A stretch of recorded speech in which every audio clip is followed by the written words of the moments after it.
సోదరి సోదరులందరికీ నమస్కారం। कुछ महीने पहले ही मुझे विप्लव वीरुडु अल्लूरू सीताराम राजू जी की 125वीं जन्म जयंती कार्यक्रम में आप सबके बीच आने का सौभाग्य मिला था। కొన్ని నెలల ముందు నేను విప్లవ వీరుడు అల్లూరి సీతారామరాజు 125వ జన్మ జయంతికి వచ్చే సౌభాగ్యం కలిగింది। आज एक बार फिर मैं एक ऐसे अवसर पर आंध्र की धरती पर आया हूं जो आंध्र प्रदेश और विशाखापट्टनम के लिए बहुत बड़ा दिन है। ఇటువంటి ఇంకో అవకాశం ఆంధ్రప్రభ ప్రాంతానికి వచ్చింది। ఇది ఆంధ్రప్రదేశ్ మరియు విశాఖపట్నానికి గొప్ప దినం। विशाखापट्टनम भारत का एक विशेष पट्टनम है। ये शहर बहुत खास है। यहाँ हमेशा से व्यापार की समृद्ध परंपरा रही है। విశాఖపట్నం భారతదేశం యొక్క ఒక ప్రముఖ నగరం। ఇది ఒక ప్రత్యేకమైన నగరం। ఇక్కడ ఎప్పుడూ వ్యాపారం సమృద్ధిగా జరిగే పరంపర ఉంది। विशाखापट्टनम प्राचीन भारत का एक महत्वपूर्ण पोर्ट था। हजारों वर्ष पहले भी इस पोर्ट के जरिए पश्चिमी एशिया और रोम तक व्यापार होता था और आज भी विशाखापट्टनम भारत के व्यापार का केंद्र बिंदु बना हुआ है। విశాఖపట్నం ప్రాచీన భారతదేశం యొక్క ప్రముఖ ఓడరేవు। ఈ ఓడరేవు ద్వారా 1000 ఏళ్ల క్రితం నుండి పశ్చిమాసియా రోమ్ వరకు వ్యాపారం జరుగుతూ ఉంది। నేడు కూడా విశాఖపట్నం భారతదేశం యొక్క వ్యాపారానికి ముఖ్య కేంద్ర బిందువు। 10,000 करोड़ रुपए से अधिक के प्रोजेक्ट का लोकार्पण और शिलान्यास आंध्र प्रदेश और विशाखापट्टनम की आकांक्षाओं को पूरा करने का एक माध्यम बनेगी।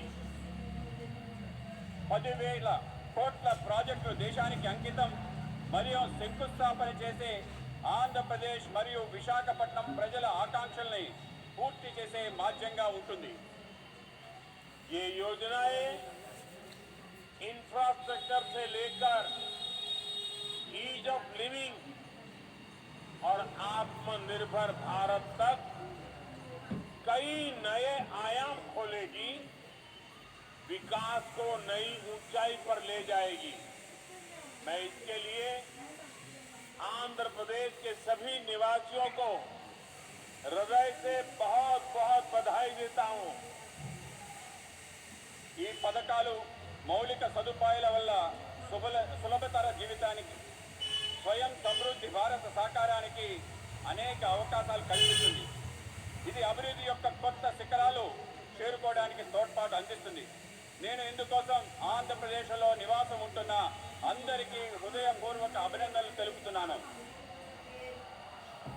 मैं इस अवसर पर हमारे देश के पूर्व उपराष्ट्रपति श्री वेंकैया नायडू गारू का भी और श्री हरि बाबू का भी धन्यवाद करना चाहता हूं। वो जब भी मिलते हैं तो आंध्र के विकास के बारे में हमारी काफी बातें होती हैं। आंध्र के लिए उनका प्यार और समर्पण अतुलनीय है। నేను ఈ సందర్భంగా మన దేశ మాజీ ఉపరాష్ట్రపతి శ్రీ వెంకయ్య నాయుడు గారికి హరిబాబు గారికి ధన్యవాదాలు తెలియజేస్తున్నాను। వాళ్ళు ఎప్పుడు నన్ను కలిసినా ఆంధ్ర ప్రాంతం యొక్క అభివృద్ధి వికాసం గురించే మాట్లాడుతుండేవారు। ఆంధ్ర ప్రాంత ప్రజల పట్ల వాళ్ళకి ప్రేమ అంకిత భావం కొలమానం లేనిది। साथियों, आंध्र प्रदेश के लोगों की बहुत खास बात होती है कि वो स्वभाव से से बहुत स्नेही और उद्यमी होते हैं। आज तकरीबन दुनिया के हर कोने में, हर काम में आंध्र प्रदेश के लोग अपनी प्रतिभा का प्रदर्शन कर रहे हैं। మిత్రులారా, ఆంధ్రప్రదేశ్ ప్రజలకి ఒక ప్రత్యేకత ఉంది. వాళ్ళు స్వభావరీత్యా స్నేహపూర్వకంగా, ఔత్సాహికంగా కలిగి ఉంటారు. నేడు ప్రపంచంలో అనేక చోట్ల అన్ని పనుల్లో ఆంధ్ర ప్రాంతం వాళ్ళు తమ ప్రతిభను కనపరుస్తున్నారు. बात चाहे एजुकेशन की हो या एंटरप्राइज, टेक्नोलॉजी की हो या मेडिकल प्रोफेशन की, हर क्षेत्र में आंध्र प्रदेश के लोगों ने अपनी विशिष्ट पहचान बनाई है. ఇది చదువు గురించి అయినా కానీ, వ్యాపార దృక్పథం గురించి అయినా కానీ, సాంకేతిక రంగంలో కానీ, వైద్య రంగానికి సంబంధించిందైనా కానీ అన్ని చోట్ల ఆంధ్ర ప్రాంత ప్రజలు తమ ప్రత్యేక గుర్తింపు ప్రదర్శిస్తున్నారు. ये पहचान सिर्फ प्रोफेशनल क्वालिटी की वजह से ही नहीं बनी, बल्कि ये उनके मिलनसार व्यवहार की वजह से बनी है. आंध्र प्रदेश के लोगों का खुश मिजाज और जिंदादिल व्यक्तित्व हर किसी को उनका मुरीद बना देता है. ఈ గుర్తింపు వృత్తిపరమైన లక్షణాల కారణంగా కాక వాళ్ళ యొక్క కలుపు కోరుతనం కారణంగా ఏర్పడింది. ఆంధ్రప్రదేశ్ ప్రజల యొక్క ఉల్లాసవంతమైన ఉన్నతమైన వ్యక్తిత్వం వాళ్ళని అలా మెచ్చుకునేలా చేస్తుంది. तेलुगु भाषी लोग हमेशा बेहतर की तलाश में रहते हैं और हमेशा बेहतर करने की कोशिश करते रहते हैं. मुझे खुशी है कि आज यहाँ जिन विकास परियोजनाओं का शिलान्यास और लोकार्पण हुआ है वो भी आंध्र प्रदेश में प्रगति की गति को और बेहतर करेगी. తెలుగు ప్రజలు ఎప్పుడు కూడా అందరి బాగు కోసం వెతుకుతూ ఉంటారు, అలాగే బాగు చేయడం కోసం కృషి చేస్తుంటారు. నాకు చాలా సంతోషంగా ఉంది. ఈరోజు అభివృద్ధి కార్యక్రమాల యొక్క శంకుస్థాపన జాతికి అంకితం చేసిన విషయంలో ఆంధ్ర ప్రాంతం యొక్క అభివృద్ధి మెరుగుపడడానికి దోహదపడతాయని చెప్పి భావిస్తున్నాను. साथियों, आजादी के अमृत काल में देश विकसित भारत के लक्ष्य को लेकर विकास के रास्ते पर तेजी से आगे बढ़ रहा है. మిత్రులారా, మనం స్వతంత్ర దినోత్సవం యొక్క అమృత కాలంలో ఉన్నాం. వికసించిన భారత అనే లక్ష్యంతో అభివృద్ధి పదంలో ముందుకి తోసిపోతున్నాం. विकास की ये यात्रा बहुआयामी, इसमें सामान्य मानवीय के जीवन से जुड़ी जरूरतों की चिंता भी शामिल है. इसमें सबसे बेहतर आधुनिक इंफ्रास्ट्रक्चर का निर्माण भी शामिल है. అభివృద్ధి యొక్క ఈ యాత్రలో బహుముఖమైంది. ఇందులో సామాన్య మానవుడి యొక్క ఆలోచన కూడా దాగి ఉంది. ఇందులో ప్రపంచంలో శ్రేష్టమైన ఆధునిక మౌలిక సదుపాయాలు నిర్మాణం కూడా ఉంది. आज के इस कार्यक्रम में भी इंफ्रास्ट्रक्चर पर हमारे विजन की झलक भी साफ दिख रही है. हमारा विजन है समावेशी विकास का, इंक्लूसिव ग्रोथ का. నేడు ఈ కార్యక్రమంలో మౌలిక సదుపాయాల కల్పనలో మా దార్శనికత యొక్క స్పష్టమైన సంకేతం కనబడుతుంది. మా ఆలోచన అంతా కూడా सम्मिलित अभिवृद्धि కోసం. इंफ्रास्ट्रक्चर को लेकर हम कभी ऐसे सवालों में नहीं उलझे कि हमें रेलवे का विकास करना है या सड़क परिवहन का. हम कभी इसे लेकर दुविधा में नहीं फंसे कि हमें पोर्ट पर ध्यान देना है कि हाईवे पर. మౌలిక సదుపాయాల కోసం ఎటువంటి సందేహాలకి లోను కాలేదు. అది రైల్వేల అభివృద్ధి అయినా, రోడ్ల అభివృద్ధి అయినా, మనం పోర్టుల అభివృద్ధి చేద్దామా, రహదారుల అభివృద్ధి చేద్దామా అనే విషయంలో సందేహపడలేదు. इंफ्रास्ट्रक्चर के इस आइसोलेटेड व्यू से देश को भारी नुकसान उठाना पड़ा। इससे सप्लाई चेन पर असर पड़ा और लॉजिस्टिक्स का खर्च बढ़ गया। మౌలిక సదుపాయాల్లో ఇటువంటి లోపభూయిష్టమైన ఆలోచన కారణంగా దేశానికి భారీ నష్టం చవిచూసింది. మిత్రులారా, సరఫరా గొలుసు, రవాణా సౌకర్యాలు బహుముఖమైన అనుసంధానంపై ఆధారపడి ఉంటుంది. ఆ విధంగా ముందుకు వెళ్ళడానికి దోహదపడతాయి. साथियों, सप्लाई चेन और लॉजिस्टिक्स मल्टी मॉडल कनेक्टिविटी पर निर्भर करते हैं। इसलिए हमने इंफ्रास्ट्रक्चर के विकास को लेकर के नई अप्रोच अपनाई। हमने विकास के इंटीग्रेटेड व्यू को महत्व दिया। మిత్రులారా, సరఫరా గొలుసు బహుముఖమైన అనుసంధానంపై ఆధారపడి ఉంటుంది. ఇందుకోసం మేము మౌలిక సదుపాయాల కోసం ప్రత్యేకమైన కొత్త పద్ధతిని ప్రారంభించాం. మౌలిక సదుపాయాలు ఏకీకృత ఆలోచనలతో పెద్దపీట వేశాము. आज जिस इकोनॉमिक कॉरिडोर की नींव रखी गई है, उसमें 6 लेन वाली सड़क का प्रावधान है। पोर्ट तक पहुंचने के लिए एक अलग सड़क भी बनाई जाएगी। एक तरफ हम विशाखापट्टनम रेलवे स्टेशन को संवार रहे हैं, तो दूसरी तरफ फिशिंग हार्बर को अत्याधुनिक बना रहे हैं। నేడు ఎకనామిక్ కారిడార్ ఆర్థిక లోకల గురించి ఆలోచిస్తున్నాం. అందులో 6 రోడ్ల సదుపాయం గురించి ఉంది. పోర్టు వరకు చేరడం కోసం ఒక ప్రత్యేకమైన రోడ్డు నిర్మాణం చేయడం జరుగుతుంది. ఒక పక్క విశాఖపట్నం రైల్వే స్టేషన్ని ఆధునీకరిస్తున్నాయి, ఇంకో పక్క మన చేపల రేవుని కూడా ఆధునీకరిస్తున్నాం.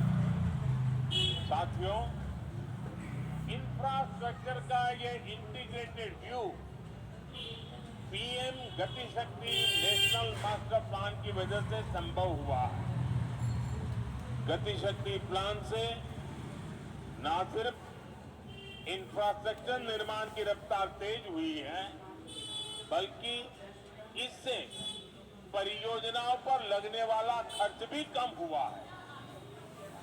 మిత్రులారా, మౌలిక సదుపాయాల ఏకీకృత ఆలోచన కారణంగా ప్రధానమంత్రి గతిశక్తి జాతీయ ప్రణాళిక కారణంగా జరుగుతుంది. మిషన్ గతిశక్తి ద్వారా మౌలిక సదుపాయాల వేగం పెరుగుతుంది. దీంతో పాటు అనేక ప్రాజెక్టులపై జరిగే ఖర్చు బాగా తగ్గుతుంది. मल्टी मॉडल ट्रांसपोर्ट सिस्टम ही हर शहर का भविष्य है और विशाखापट्टनम ने इस दिशा में कदम बढ़ा दिया है। మల్టీ మోడల్ లాజిస్టిక్స్ బహుముఖమైన రవాణా వ్యవస్థ ప్రతి నగరం యొక్క భవిష్యత్. విశాఖపట్నం కూడా ఈ దశగా ముందడుగు వేస్తుంది. मुझे मालूम है कि इन परियोजनाओं का आंध्र के लोगों को लंबे समय से इंतजार था और आज जब ये इंतजार पूरा हो रहा है, तो आंध्र प्रदेश और इसके तटीय क्षेत्र एक नई रफ्तार के साथ विकास की इस दौड़ में आगे बढ़ेंगे। నాకు తెలుసు, మీరు ఈ యొక్క ప్రాజెక్ట్స్ కోసం ఆంధ్ర ప్రజలు ఎంతో కాలం నుంచి ఎదురు చూస్తున్నారు. ఈరోజు మీ నిరీక్షణ పూర్తయిన సందర్భం. ఆంధ్రప్రదేశ్ మరియు తీర ప్రాంతం యొక్క కొత్త వేగంతో అభివృద్ధి దిశగా ఉరకలు వేస్తుంది. साथियों, आज पूरी दुनिया संघर्ष के नए दौर से गुजर रही है। कुछ देशों में जरूरी सामानों की किल्लत है, तो कुछ देश ऊर्जा संकट से जूझ रहे हैं। तकरीबन हर देश अपनी गिरती अर्थव्यवस्था को लेकर परेशान है। మిత్రులారా, ఈరోజు ప్రపంచం మొత్తం కష్టాల్లో ఉంది. కొన్ని దేశాలకు నిత్యావసర సరుకులు కొరతతో ఇబ్బంది పడుతున్నాయి. కొన్ని దేశాలు ఇంధన సంక్షోభంతో ఇబ్బంది పడుతున్నాయి. దాదాపు ప్రతి దేశం వాళ్ళ క్షీణిస్తున్న ఆర్థిక వ్యవస్థపై ఆందోళన చెందుతున్నారు. लेकिन इन सब के बीच भारत कई क्षेत्रों में बुलंदियां छू रहा है। भारत विकास की नई गाथा लिख रहा है और इसे सिर्फ आप ही महसूस नहीं कर रहे हैं, बल्कि दुनिया भी बड़े गौर से आपकी तरफ देख रही है। కానీ ఇటువంటి కష్టకాలంలో భారతదేశం అనేక సవాళ్ల మధ్య కొత్త ఎత్తులు చేరుకుంటుంది. భారతదేశం ఒక సరికొత్త అభివృద్ధి చరిత్ర రాస్తుంది. ఇది కేవలం మనం అనుభవిస్తుందే కాదు, ప్రపంచం మొత్తం మన వైపు చూస్తుంది. आप देख रहे होंगे कि कैसे एक्सपर्ट और बुद्धिजीवी भारत की प्रशंसा कर रहे हैं। आज भारत पूरी दुनिया की उम्मीदों का केंद्र बिंदु बन गया है। మీరు చూస్తున్నారు, ప్రపంచం భారతదేశంలో ప్రముఖులు అనేక మంది మేధావులు ప్రశంసిస్తున్నారు. ఇది మీరు చూస్తున్నారు. నేడు భారతదేశం ప్రపంచం మొత్తం యొక్క ఆశల యొక్క కేంద్ర బిందువుగా మారింది. ऐसा इसलिए संभव हुआ है क्योंकि आज भारत अपने नागरिकों की आशाओं, आवश्यकताओं को सर्वोपरि रखते हुए काम कर रहा है। हमारी हर पॉलिसी, हर फैसला सामान्य मानवी के जीवन को बेहतर बनाने के लिए है।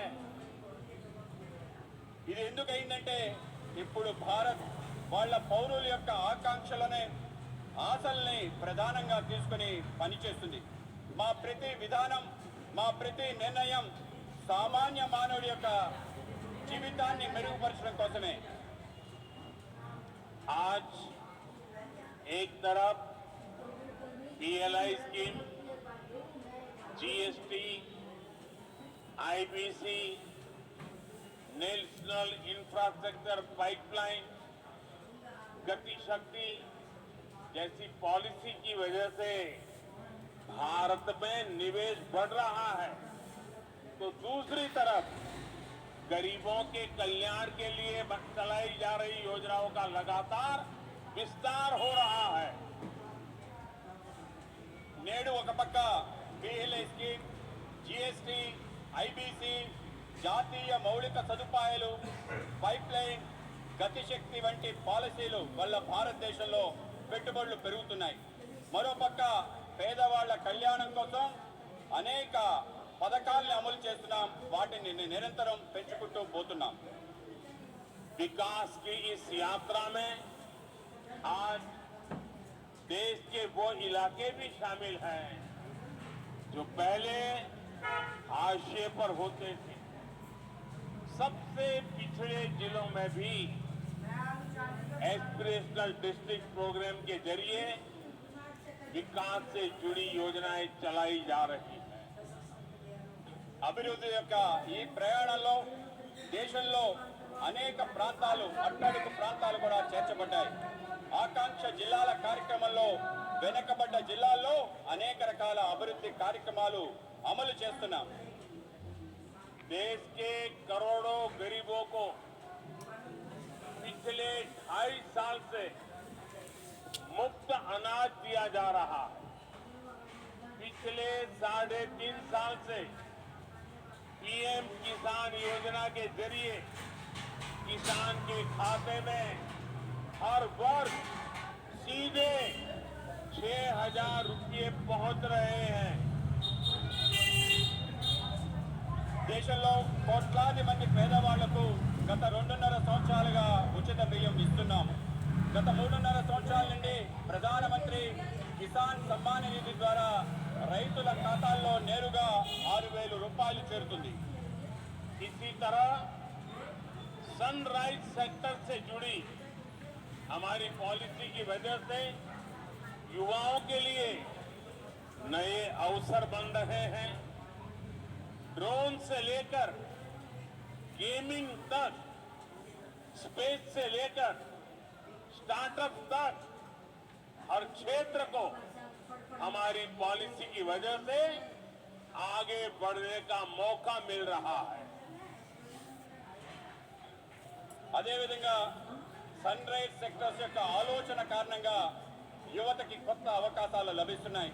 అది డ్రోన్ మొదలు గేమింగ్ వరకు, అంతరిక్షం నుండి అంకురాల వరకు అన్ని క్షేత్రాల్లో మా పనుల కారణంగా ముందుకు వెళ్ళడానికి అవకాశం దొరుకుతుంది. साथियों, जब लक्ष्य स्पष्ट होते हैं तो आकाश की ऊंचाइयां हो या समुद्र की गहराइयां, हम अवसरों को तलाश भी लेते हैं और तराश भी लेते हैं. आज आंध्र में मॉडर्न टेक्नोलॉजी के जरिए डीप वाटर एनर्जी को निकालने की शुरुआत इसका एक बड़ा उदाहरण है. మిత్రులారా, ఎప్పుడైతే లక్ష్యం స్పష్టంగా ఉంటుందో అప్పుడు అవకాశం యొక్క అంచులైన, సముద్రం యొక్క లోతులైన అవకాశాలని వెతుకుతాం, అవకాశాలని అందిపుచ్చుకుంటాం. ఈరోజు ఆంధ్రప్రదేశ్లో ఆధునిక సాంకేతిక పరిజ్ఞానం ద్వారా డీప్ వాటర్ లో ఇంధనాన్ని వెలికి తీయటం అనేది ఒక గొప్ప ఉదాహరణ మాత్రమే. और आज देश ब्लू इकोनॉमी से जुड़ी अनंत संभावनाओं को साकार करने के लिए भी बड़े स्तर पर प्रयास कर रहा है. ब्लू इकोनॉमी पहली बार देश की इतनी बड़ी प्राथमिकता बनी है. ఈరోజు దేశంలో నీలి ఆర్థిక వ్యవస్థతో ముడిపడి అనేక అవకాశాలు సాకారం కోసం పెద్ద ఎత్తున కృషి చేస్తున్నాం. బ్లూ ఎకానమీ మొదటిసారి ఇంత ప్రాధాన్యత అంశంగా చేర్చబడింది. मत्स्य पालकों के लिए अब किसान क्रेडिट कार्ड ऐसी सुविधा भी उपलब्ध है. आज विशाखापट्टनम फिशिंग हार्बर को आधुनिक बनाने का जो काम शुरू हुआ है, इससे हमारे मछुआरे भाई बहनों का जीवन आसान होगा. మత్స్యకారులకు కూడా కిసాన్ క్రెడిట్ కార్డ్ లాంటి సదుపాయాలు లభిస్తున్నాయి. ఈరోజు విశాఖపట్నం యొక్క మత్స్యరేవు ఆధునీకరణ పని ప్రారంభమవుతుంది. దీనివల్ల మత్స్యకార సోదరుల యొక్క జీవితం సులభతరం అవుతుంది. जैसे जैसे गरीब की ताकत बढ़ेगी और आधुनिक इंफ्रास्ट्रक्चर से जुड़े अवसरों तक उसकी पहुंच होगी, विकसित भारत का हमारा सपना भी पूरा होगा. ఎప్పుడెప్పుడైతే పేదవాళ్ళ శక్తి పెరుగుతుందో, ఆధునిక సదుపాయాలు వాళ్ళకి చేరుతాయో, వికసించిన భారత యొక్క మన కళ పూర్తవుతుంది. साथियों, समुद्र सदियों से भारत के लिए समृद्धि और संपन्नता का स्रोत रहा है और हमारे समुद्र तटों ने इस समृद्धि के लिए गेटवे का काम किया है. आज देश में पोर्ट लेड डेवलपमेंट के लिए जो हजारों करोड़ रुपए की परियोजनाएं चल रही है, भविष्य में उनका और विस्तार होगा. మిత్రులారా, సముద్రం పూర్వకాలం నుండి భారత్ యొక్క సమృద్ధి సంపద తేవడంలో ఆధారంగా ఉంది. సముద్ర తీరాలు మన సమృద్ధి యొక్క ముఖ్య ద్వారాలుగా మారాయి. ఈరోజు దేశంలో రేవులు, భూములు, అభివృద్ధి వేల కోట్ల రూపాయలలో ప్రాజెక్టులు నడుస్తున్నాయి. ఇవి భవిష్యత్తులో మరింతగా విస్తరిస్తాయి. विकास की इस समग्र सोच को आज 21वीं सदी का भारत धरातल पर उतार रहा। मुझे विश्वास है आंध्र प्रदेश देश के विकास के इस अभियान में इसी तरह बड़ी भूमिका निभाता रहेगा। అభివృద్ధి కోసం ఇటువంటి సమగ్రమైన ఆలోచన 21వ శతాబ్ది యొక్క భారతదేశం వాస్తవ రూపంలో అవతరిస్తుంది, వాస్తవ రూపంలో తీసుకొస్తుంది. నాకు విశ్వాసం ఉంది ఆంధ్రప్రదేశ్ దేశం యొక్క వికాసంలో పెద్ద భూమిక ప్రదర్శించబోతుంది. इसी संकल्प के साथ आप सभी का एक बार फिर बहुत बहुत धन्यवाद। ఇటువంటి సంకల్పంతో మీ అందరికీ మరోసారి హృదయపూర్వక ధన్యవాదాలు. मेरे साथ दोनों हाथ ऊपर करके पूरी ताकत से बोलिए, भारत माता की జై भारत माता की జై भारत माता की జై. बहुत बहुत धन्यवाद।